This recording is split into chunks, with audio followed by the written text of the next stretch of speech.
नमस्कार दोस्तों, R S में आपका स्वागत है। दोस्तों, करंट अफेयर्स की इस सीरीज़ में हम लोग मई महीने के इस सीरीज़ में 1 से 7 मई 2025 तक के करंट अफेयर्स के सभी क्वेश्चंस का सॉल्यूशन देखेंगे। दोस्तों, रियल टाइम में और डिटेल्स करंट अफेयर्स की जानकारी के लिए आप मेरे साथ आर एस व्हाट्सएप चैनल पे जुड़े रह सकते हैं। और दोस्तों, आपको पता है प्रत्येक क्वेश्चन के साथ बहुत सारी एडिशनल इन्फॉर्मेशन की भी प्राप्ति होती है, तो बहुत गौर के साथ स्टार्ट करते हैं।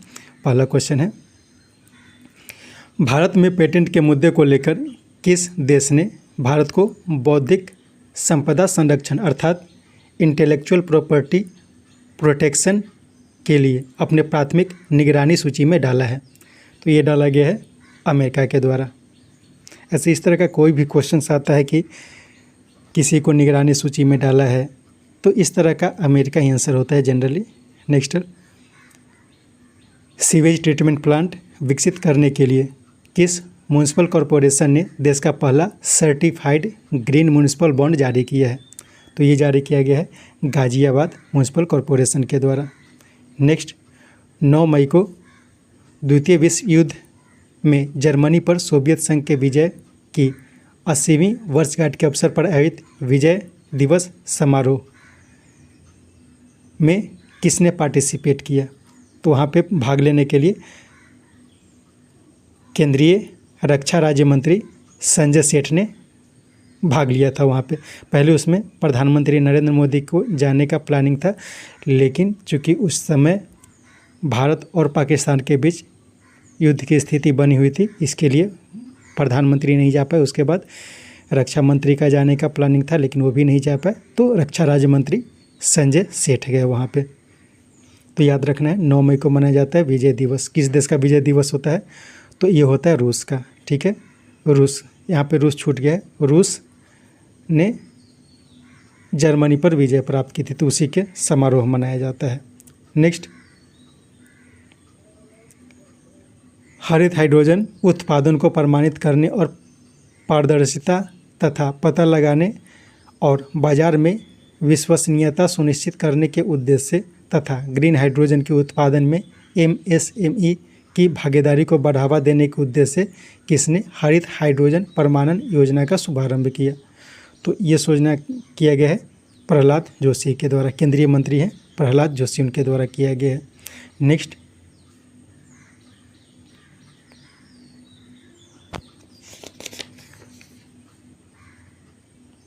उपग्रह यहाँ पे हो जाएगा। ठीक है, उपग्रह के माध्यम से ग्रामीण और दूर दराज इलाकों में सस्ती और उच्च गति वाली इंटरनेट सुविधा प्रदान करने के उद्देश्य से किसने प्रोजेक्ट कुपियर लॉन्च किया? तो प्रोजेक्ट कुपियर लॉन्च किया गया है अमेजॉन के द्वारा। जैसे कि स्टारलिंक के द्वारा बहुत सारे सैटेलाइट का एक चेन विकसित किया जा रहा है पृथ्वी के चारों तरफ, ताकि वहाँ से इंटरनेट की सैटेलाइट की मदद से इंटरनेट की सुविधा प्रदान की जाए। तो उसी तरह का एक प्रोग्राम शुरू किया गया है अमेजॉन ने, और उसका नाम रखा गया है कुपियर।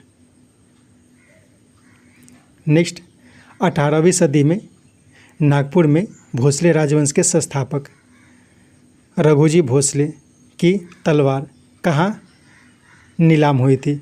वहाँ से महाराष्ट्र सरकार ने उसे 47.15 लाख रुपए में खरीदी है। तो इसका हुआ था लंदन में इसकी नीलामी हुई थी। तो यह भी याद रखना है कि 18वीं सदी में नागपुर में भोसले राजवंश के संस्थापक थे रघुजी भोसले। तो यह भी इम्पोर्टेंट क्वेश्चन हो जाएगा हिस्ट्री का। नेक्स्ट, बिहार कैडर के पूर्व IAS अधिकारी को हाल में UPSC का सदस्य चुना गया। उनका नाम क्या है? तो उनका नाम है सुजाता चतुर्वेदी। तो UPSC का हाल ही में 2 सदस्य चुने गए हैं, एक है सुजाता चतुर्वेदी और दूसरा है अनुराधा प्रसाद। तो इन दोनों को हाल में UPSC का सदस्य चुना गया। लेकिन बिहार कैडर का अगर पूछा जाए तो सिर्फ सुजाता चतुर्वेदी हो जाएगा। प्रीति सूदन जो है वो वर्तमान में UPSC के अध्यक्ष हैं। और राज शुक्ला जो है वो UPSC के वरिष्ठ सदस्य हैं, और उन्होंने ही सुजाता चतुर्वेदी को पद एवं गोपनीयता की शपथ दिलाई थी। श्री लक्ष्मी पीवी जो है वो क्या है? ये असम राइफल्स में पहली महिला डॉग हैंडलर के पद पर नियुक्त हुई है। यानी कि असम राइफल्स में डॉग हैंडलर के पद पर नियुक्त होने वाली पहली महिला अधिकारी बनी है ये। नेक्स्ट, कौन भारत के chief of integrated defence staff चुने गए हैं? तो ये बने हैं आशुतोष दीक्षित। हरमनप्रीत सिंह अमरप्रीत सिंह वर्तमान में वायुसेना प्रमुख है। दिनेश कुमार त्रिपाठी जो है वो नौसेना प्रमुख है। और मनोज पांडे ये वर्तमान में थल सेना प्रमुख हैं। नेक्स्ट, जॉर्डन में आयोजित पहले अंडर 15 और अंडर 17 एशियाई मुक्केबाजी चैंपियनशिप ने किसने शीर्ष स्थान प्राप्त किया? तो इसमें कजाकिस्तान के द्वारा पहला स्थान प्राप्त किया गया है, भारत इसमें दूसरा स्थान पर और उज्बेकिस्तान तीसरा स्थान पर रहा है। जॉर्डन में इसका आयोजन किया गया था। इसमें उज्बेकिस्तान के द्वारा सबसे ज़्यादा पदक जीता गया था और भारत इसमें दूसरे स्थान पर रहा था। नेक्स्ट, किसने वर्ष 2023 के लिए मेजर ध्यानचंद खेल रत्न पुरस्कार प्राप्त किया? इसका उपरोक्त तो दोनों हो जाएगा। बैडमिंटन खिलाड़ी हैं सात्विक साईराज रंकी रेड्डी और चिराग शेट्टी, इन दोनों ने मेजर ध्यानचंद खेल रत्न पुरस्कार जीता है। नेक्स्ट, 7 बुनियादी स्तंभ कौन कौन है? आर्थिक, राजकोषीय, बुनियादी ढांचा, वित्तीय विकास, सामाजिक शासन और पर्यावरण, इन सब पर आधारित केयर एज रैंकिंग 2025 में समग्र राज्य श्रेणी में किसने शीर्ष स्थान प्राप्त किया है? इसमें महाराष्ट्र जो है वो पहला स्थान पर रहा है, दूसरे स्थान पर गुजरात और तीसरे स्थान पर कर्नाटक। और सबसे खराब स्थिति रहा था बिहार का, सबसे खराब स्थिति में दूसरे स्थान पर झारखंड और तीसरे स्थान पर मध्य प्रदेश रहा था। तो याद रखना है केयर एज रेटिंग ये 7 बुनियादी स्तंभों पर आधारित होता है। तो ये भी पूछा जा सकता है कि कौन कौन से बुनियादी स्तंभ है। नेक्स्ट, कौन बिहार के मुख्य निर्वाचन अधिकारी बने हैं? तो हाल ही में विनोद कुमार गुंजियाल को हाल ही में बिहार के मुख्य निर्वाचन आयुक्त के पद पर नियुक्त किया गया है। दिनेश महेश्वरी हाल ही में इन्हें 23वें वित्त आयोग के लॉ कमीशन के अध्यक्ष के पद पर नियुक्त किया गया है। और शिव सुब्रमण्यम रमन इन्हें PFRDA का अध्यक्ष चुना गया था। ये भी इम्पोर्टेंट है, PFRDA का अध्यक्ष चुना गया है शिव सुब्रमण्यम रमन को। और S चल्ला शेट्टी इन्हें हाल ही में भारतीय बैंक संघ का अध्यक्ष चुना गया है। नेक्स्ट, उड़ीसा में आयोजित ऑल इंडिया फुटबॉल फेडरेशन 2025 पुरस्कारों में किसने सर्वश्रेष्ठ खिलाड़ी का पुरस्कार जीता है? इसका हो जाएगा सुभाषिष बोस और सौम्या गुलगोट। पुरुष वर्ग में सुभाषिष बोस और महिला वर्ग में सौम्या गुलगोट ने जीता है। वैसे इस प्रोग्राम में ये जो पुरस्कारों का वितरण किया गया था उसमें इन सभी को पुरस्कार मिला है। तो सुभाषिष बोस और सौम्य गुलेट को सर्वश्रेष्ठ खिलाड़ी का पुरस्कार दिया गया है। विशाल कैथ और आलंगबाम एथोई चानू इन दोनों को पुरस्कार दिया गया है सर्वश्रेष्ठ गोलकीपर का। ठीक है, सर्वश्रेष्ठ पुरुष वर्ग में गोलकीपर बने हैं विशाल कैथ और महिला वर्ग में अलंगबाम पंथोई चानू। विशाल फर्नांडिस और तेजाम थोई बिस्मना चानू ये दोनों सर्वश्रेष्ठ उभरते खिलाड़ी बने हैं। और खालिद जलील और सुजाता कर पुरुष वर्ग में खालिद जलील को सर्वश्रेष्ठ कोच और महिला वर्ग में सर्वश्रेष्ठ कोच दिया गया है सुजाता कर को। तो इन सब का नाम याद रखना है। क्वेश्चन को पहले पढ़ते हैं। फ्रांस की NGO रिपोर्टर्स विदाउट बॉर्डर्स द्वारा 3 मई, यहाँ पे 3 मई जगह, ठीक है, 3 मई को मनाया जाता है विश्व प्रेस स्वतंत्रता दिवस। ठीक है, 3 मई को मनाया जाता है विश्व प्रेस स्वतंत्रता दिवस। और ये जो होता है फ्रांस के एक NGO है रिपोर्टर्स विदाउट बॉर्डर्स, उसके द्वारा 3 मई विश्व प्रेस स्वतंत्रता दिवस 2025 जिसकी थीम है reporting in the brave new world the impact of artificial intelligence on press freedom and media. इसके अवसर पर जारी वर्ल्ड प्रेस फ्रीडम इंडेक्स में नॉर्वे, एस्टोनिया, नीदरलैंड 3 शीर्ष देश रहे हैं। 180 देशों की सूची थी, इसमें भारत पिछले वर्ष 159वें स्थान पर था, तो इस वर्ष 191वें स्थान पर आ गया है।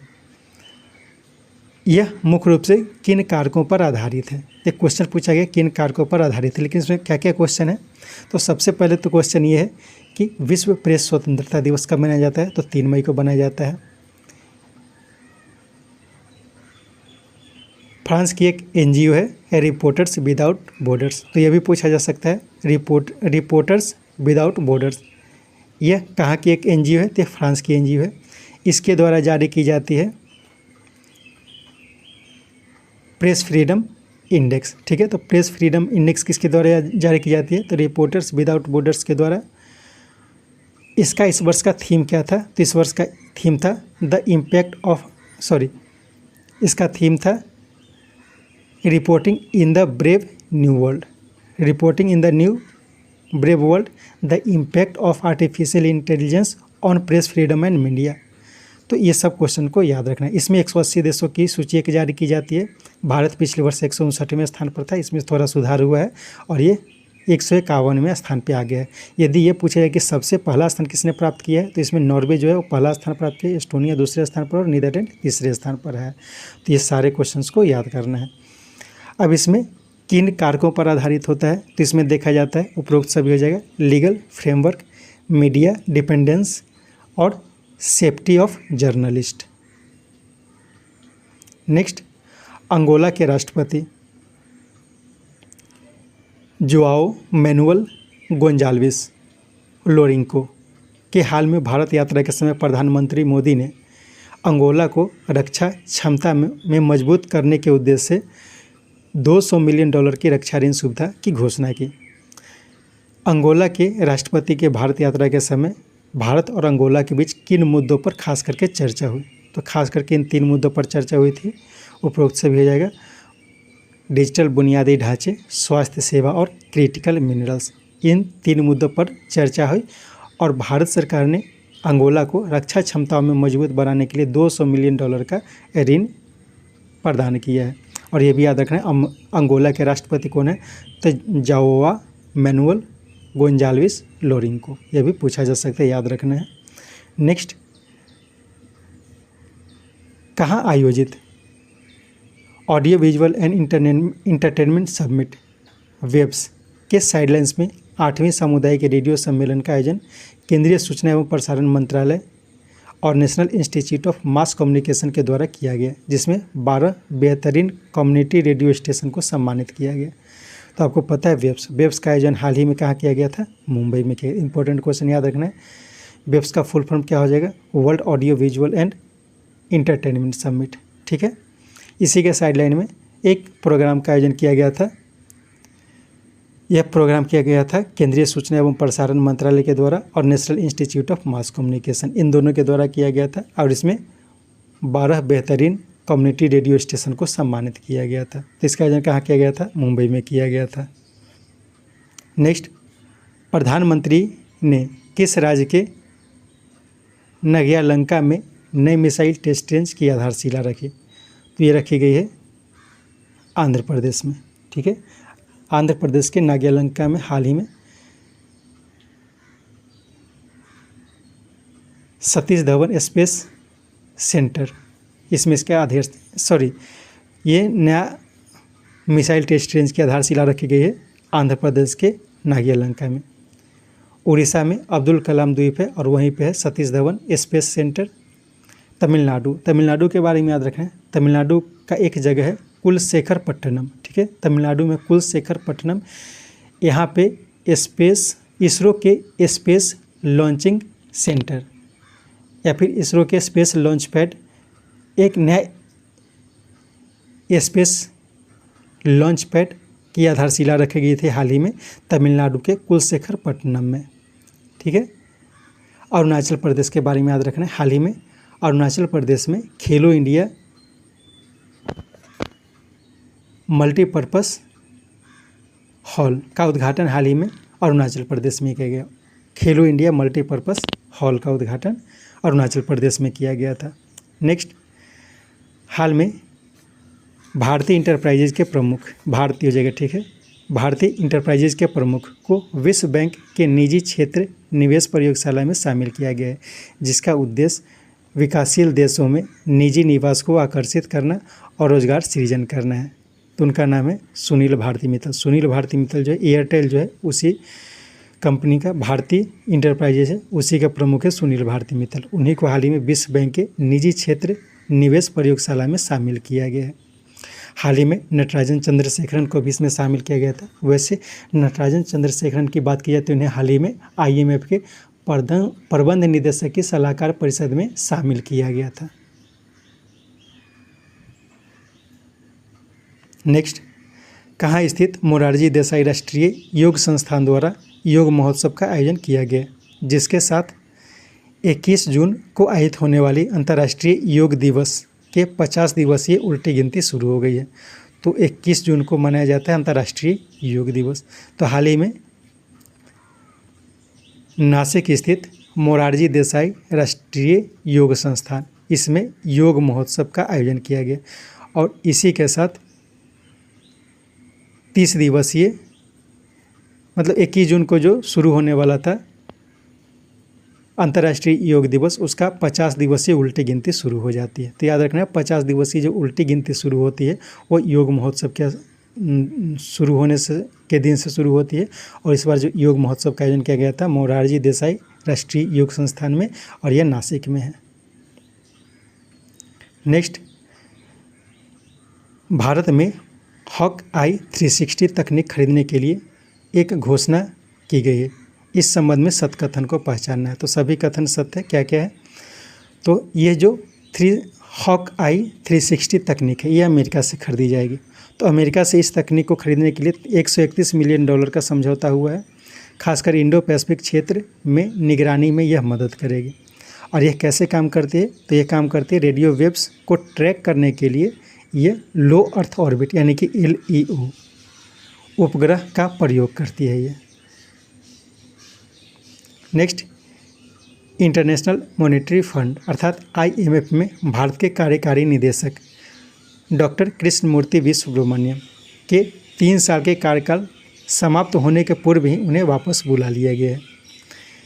IMF में यह किस देश का प्रतिनिधित्व नहीं करते हैं? तो ये पाकिस्तान का प्रतिनिधित्व नहीं करते। तो भारत का तो प्रतिनिधित्व करते हैं, इसके साथ बांग्लादेश, भूटान और श्रीलंका का भी प्रतिनिधित्व करते थे डॉक्टर कृष्णमूर्ति वी सुब्रमण्यम। ये IMF में कार्यकारी निदेशक, भारत की तरफ से कार्यकारी निदेशक थे। नेक्स्ट,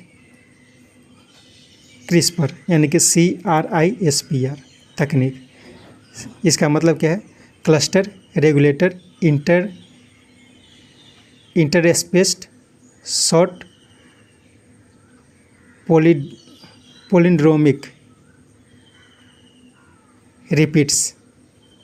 इसको थोड़ा ध्यान से देख लेना है क्या है। ये क्रिस्पर तकनीक है। तो इसमें क्या होता है कि जो कोई भी जीव है तो जीव के चुनिंदा DNA में संशोधन किया जाता है और इस संशोधन का प्रयोग कर ICAR जीनोम एडिटेड चावल विकसित किया गया। भारत का पहला जीनोम एडिटेड चावल विकसित किया गया है ICAR के द्वारा। तो ये 2 तरह का चावल विकसित किया गया है। एक है DRR धान 100, इसको कमला भी कहा जाता है, और दूसरा है पूजा DST हो जाएगा, ठीक है, पूजा DST राइस 1, ठीक है, पूजा DST राइस 1। तो ये 2 तरह का धान विकसित किया गया है और ये जीनोम एडिटेड चावल है। नेक्स्ट, पाकिस्तान समर्थित आतंकवादियों द्वारा भारत में हुए हमले के बाद भारत सरकार ने वर्ल्ड बैंक की मध्यस्थता वाले इंडस वाटर ट्रीटी को समाप्त करने की घोषणा की थी। इससे संबंधित किस नदी पर स्थित बगलिहार डैम का पानी बंद कर दिया गया था? तो इसमें बंद किया गया था चेनाब नदी का, ठीक है। तो भारत और पाकिस्तान के बीच एक इंडस वाटर ट्रीटी है, उसकी मध्यस्थता कौन करती है? तो ये वर्ल्ड बैंक करती है। इसमें 6 नदियों का शामिल किया गया है। तो पाकिस्तान की तरफ है ब्यास, रवि और सतलज, ठीक है। ये भारत का अधिकार है, इसमें ब्यास, रावी और सतलज, इन नदियों के पानी पर भारत का अधिकार है। सिंधु, झेलम और चेनाब, इन नदियों के पानी पर पाकिस्तान का अधिकार है। तो चेनाब नदी, जो कि ये सब नदियां जो है वो भारत से ही गुजरती है, तो चेनाब नदी के ऊपर स्थित है बगलिहार डैम, तो उसी को बंद कर दिया गया, जिस कारण जो पाकिस्तान में पानी का प्रवाह होता था उसमें कमी आ गई है। तो याद रखना बगलिहार डैम जो है वो चिनाब नदी पर स्थित है। और ये भी याद रखना कि ब्यास, रावी और सतलज, इस पर भारत का अधिकार है। सिंधु, झेलम और चेनाब, इस पे पाकिस्तान का अधिकार है और इसमें मध्यस्थता जो किया जाता है वो वर्ल्ड बैंक के द्वारा किया जाता है। नेक्स्ट, लॉरेंस बोंग किस देश के नए प्रधानमंत्री बने हैं? तो हाल ही में लॉरेंस बोंग ये जो है सिंगापुर के नए राष्ट्रपति बन गए हैं। ठीक है। हाल ही में कनाडा के नए प्रधानमंत्री बने हैं मार्क कार्नी। ग्रीस के नए राष्ट्रपति बने हैं कार्टेनस्टाइन टेसोलस।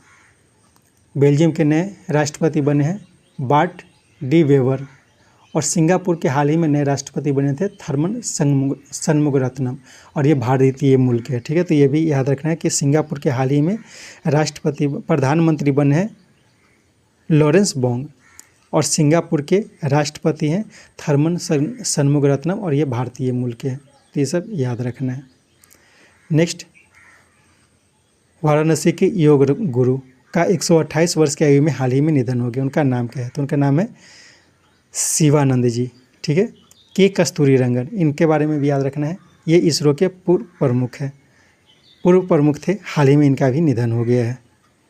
नेक्स्ट, विश्व का पहला ऊर्जा संरक्षण उद्यान बाबूजी वनम का उद्घाटन कहाँ किया गया? तो इसका उद्घाटन हाल ही में तेलंगाना में किया गया है। और याद रखना है छत्तीसगढ़ के बारे में, देश का पहला AI बेस्ड डाटा सेंटर। ठीक है। देश का पहला AI based data centre park जो है वो छत्तीसगढ़ में स्थापित किया गया है। और कर्नाटक के बारे में याद रखना है लक्कुंडी। ठीक है। लक्कुंडी स्मारक है कर्नाटक में। तो हाल ही में उसे यूनेस्को के विश्व धरोहर सूची में शामिल करने के लिए रिक्वेस्ट किया गया है। नेक्स्ट, अपने 40 से अधिक ऐप और प्लेटफॉर्म को एक स्थान पर लाने के उद्देश्य से इलेक्शन कमीशन ऑफ इंडिया ने कौन सा ऐप लॉन्च किया? तो ये लॉन्च किया गया है ECI नेट। ठीक है। ECI नेट, सक्षम app, C vigil citizen app, सुविधा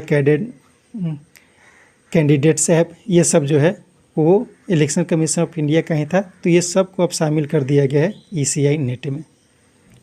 नेक्स्ट, 15 घंटे तक मैराथन प्रेस कॉन्फ्रेंस कर मालदीव के राष्ट्रपति ने एक नया रिकॉर्ड बनाया। उनका नाम क्या है? तो उनका नाम है मोहम्मद मोइजू। पहले ये रिकॉर्ड था व्लादिमीर जेलेंस्की के नाम। व्लादिमीर जेलेंस्की कौन है? यूक्रेन के राष्ट्रपति है, तो इनके नाम पे था। नेक्स्ट, पुलित्जर पुरस्कार विजेता दानिश सिद्दीकी के सम्मान में किन्हें दानिश सिद्दीकी जनरलिस्ट अवार्ड 2025 से सम्मानित किया गया? तो इसमें सभी को सम्मानित किया, 5 लोगों को सम्मानित किया गया है। मेघना बाली, सर्वप्रिया सांगवान, सौम्या खंडेलवाल, ग्रीष्मा कुठार और वैष्णवी राठौर, इन 5 लोगों को सम्मानित किया गया है। 5 महिलाएं हैं।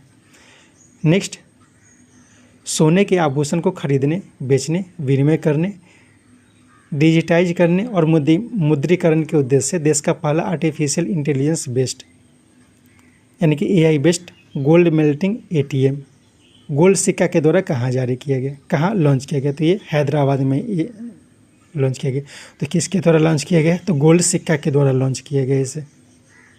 नेक्स्ट, 72वें मिस वर्ल्ड 2025 ग्रैंड फिनाले का आयोजन 31 मई को कहाँ आयोजित करने की घोषणा की गई है? तो ये किया जाएगा हैदराबाद में। हैदराबाद में इस वर्ष का जो मिस वर्ल्ड 2025 का ग्रैंड फिनाले है उसका आयोजन हैदराबाद में करने की घोषणा की गई थी। पिछले वर्ष यानी कि 71वें मिस वर्ल्ड 2024 का आयोजन जो किया गया था वो मुंबई में किया गया था। यानी कि लगातार दूसरे वर्ष भारत में इसका आयोजन किया गया है और अब तक 3 बार भारत में इसका आयोजन किया जा चुका है। नेक्स्ट, भारत सरकार की महासागर विजन अर्थात mutual and holistic advancement of security and growth across region. ठीक है। तो महासागर विजन का फुल फॉर्म याद रखना है। महासागर क्या होता है? तो mutual and holistic advancement of security and growth across region के अंतर्गत 4 से 10 मई के बीच humanitarian assistant and disaster relief HADR अभ्यास का आयोजन भारत और किस देश के बीच हाल में किया गया, जिसमें INS भारत की तरफ से INS शारदा ने भाग लिया। तो इसका आयोजन किया गया भारत और मालदीव के बीच। तो HADR अभ्यास पूछा जा सकता है। HADR अभ्यास क्या है? तो humanitarian assisted and disaster relief अभ्यास है ये भारत और मालदीव के बीच आयोजित की जाती है।